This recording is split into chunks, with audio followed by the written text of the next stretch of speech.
Welcome to the Erasmus Foundation podcast. My name is Paul Nugent. Are you looking for answers to life and its meaning?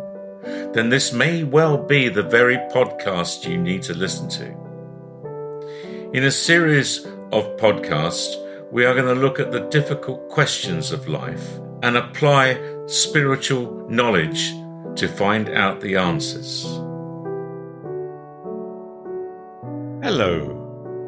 Today we are going to talk about the natural law, which is something that crops up many times in these podcasts and is extremely important for us to understand it and discuss it, perhaps.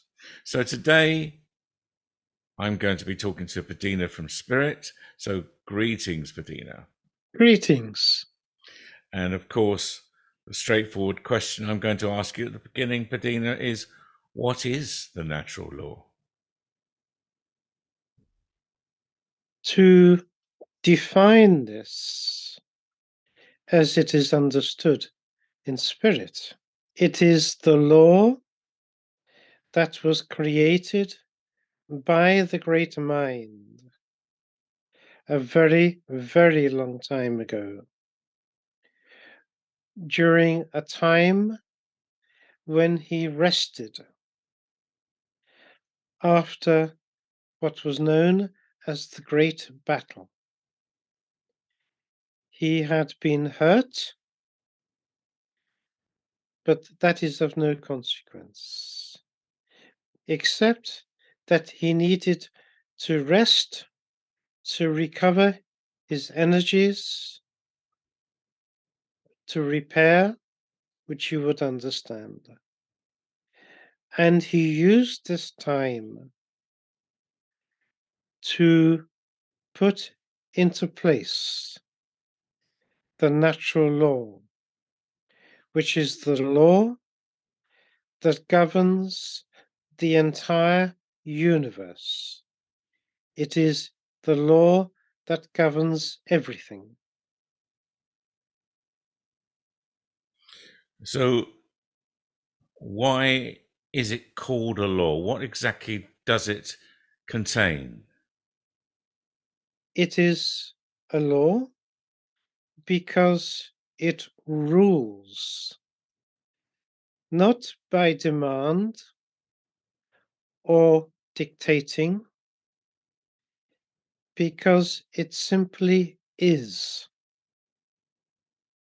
It is logic and reason personified. It cannot be anything else. And because it is logic and reason, it then is defined as a law. Okay. So where did this law come from? You gave a brief description of that, but the great mind created it from scratch, I take it? It encompassed an older law, which was known as the Mogadar law. It was the law that was held by one spirit, Mogadar, a very, very, very long time ago, which is how the universe was formed at that time. And at a later time, the great mind put the universe into order according to the natural law. And it was then that the universe was mostly made as you understand it now, applying, as I said before, a logic and reason, not that necessarily man or spirit would entirely understand, of course not. But we trust and accept that is so. So it's a kind of law of existence. Is there anything outside the law, or is everything included within it? Everything is contained within the natural law. There is nothing outside. Anything that could possibly be outside the natural law does not exist. It would not exist because the natural law is positivity personified. Okay. So everything is contained within the law. And so that everything that happens is part of this. Is that what we're saying? It Everything that is. happens on a daily basis, the lives that we live, the way the planets orbit round each other, is everything included? Everything, it is all in accordance with the natural law. Also, very importantly, within the natural law is truth, pure truth. It is a purity, absolute purity. And this is why falsehood of any nature, any description, is seen as so ugly because it conflicts with the natural law. It is negative. It is not within the natural law. It is therefore really evil. So why is it so important that we need to know about the natural law, Padina? Because it is the basis for everything. And it is important for man to know that he was created and everything is created within the natural law. And when man,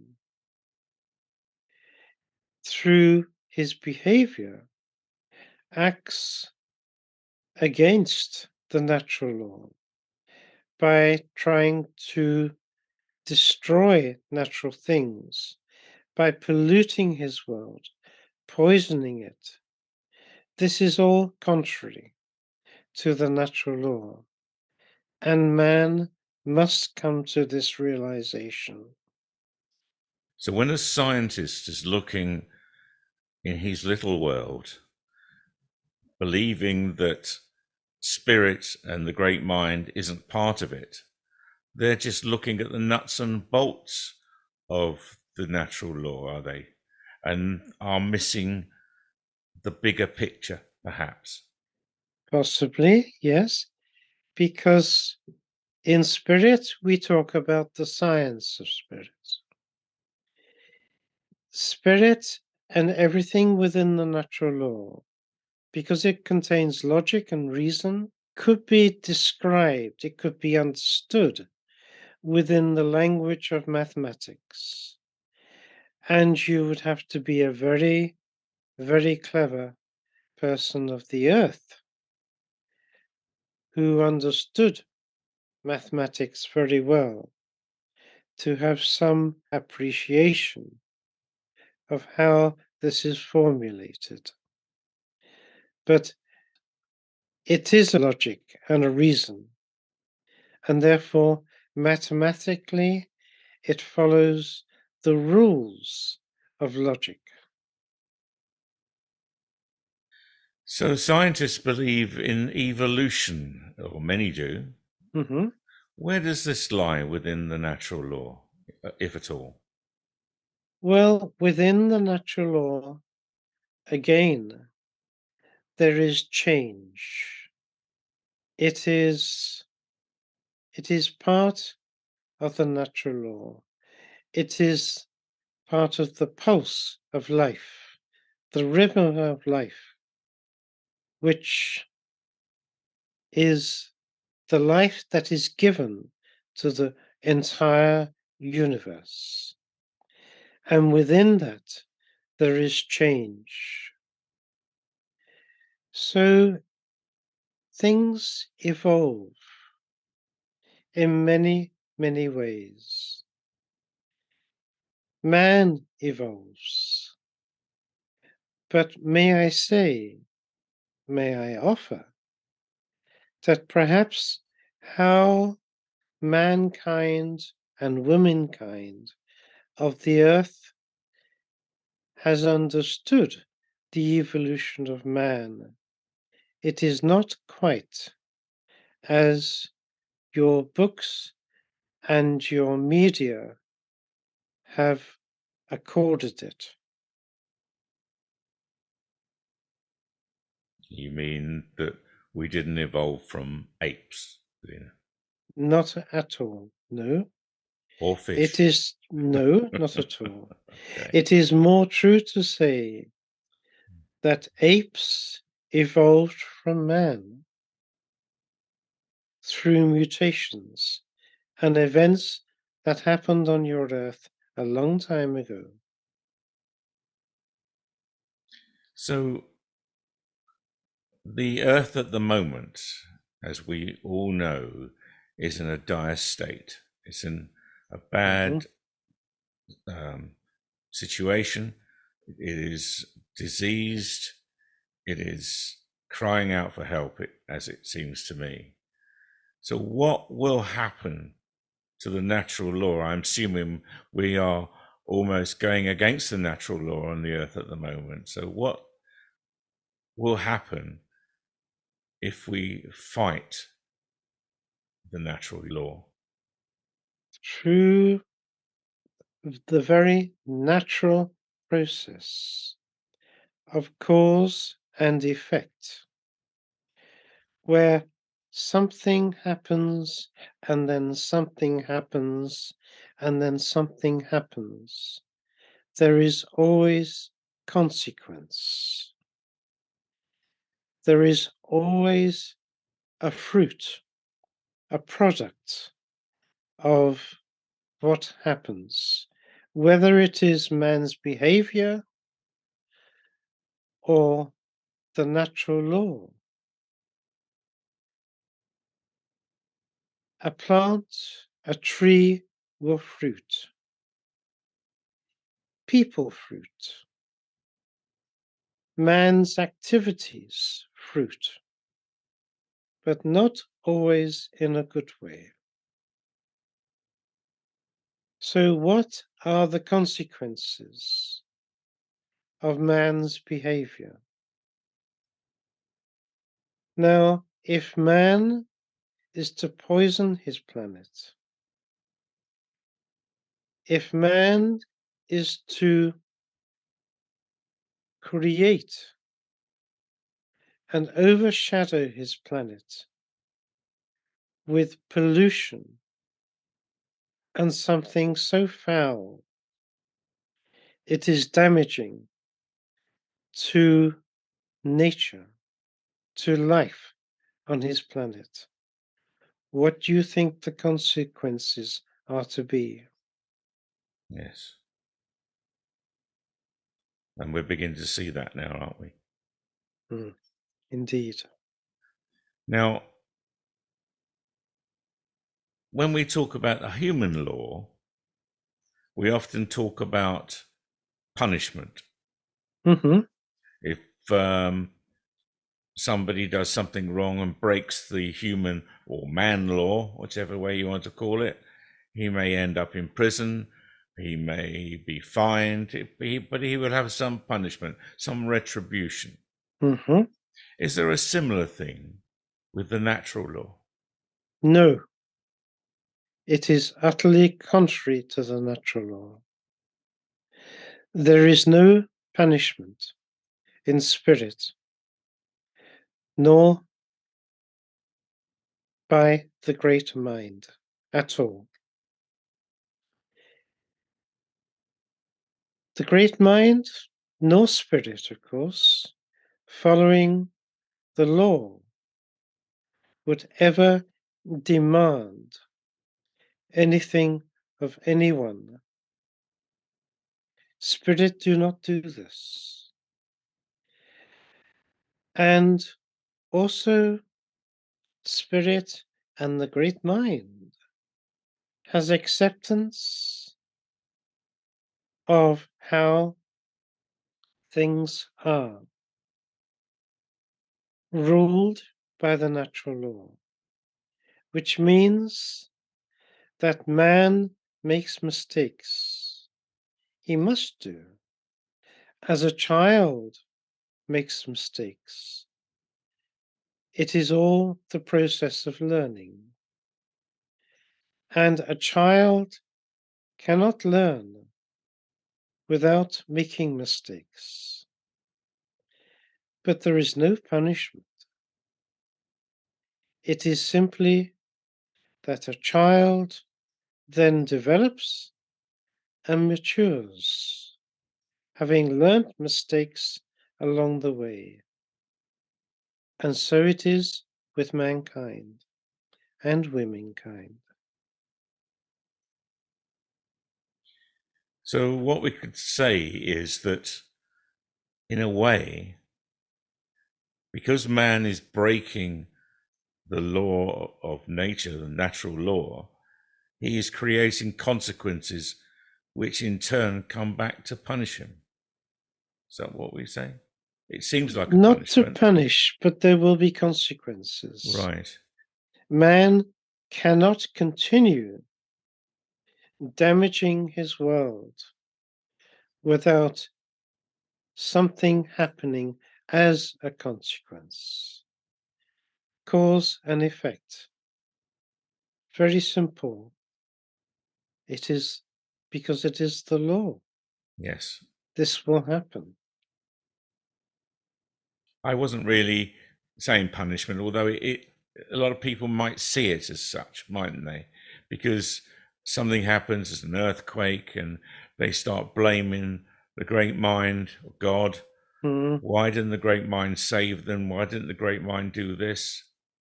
But the earthquake itself was possibly a consequence of man's behavior on the planet, is what you're saying, isn't it? Yes, which possibly people would find hard to accept living on this planet.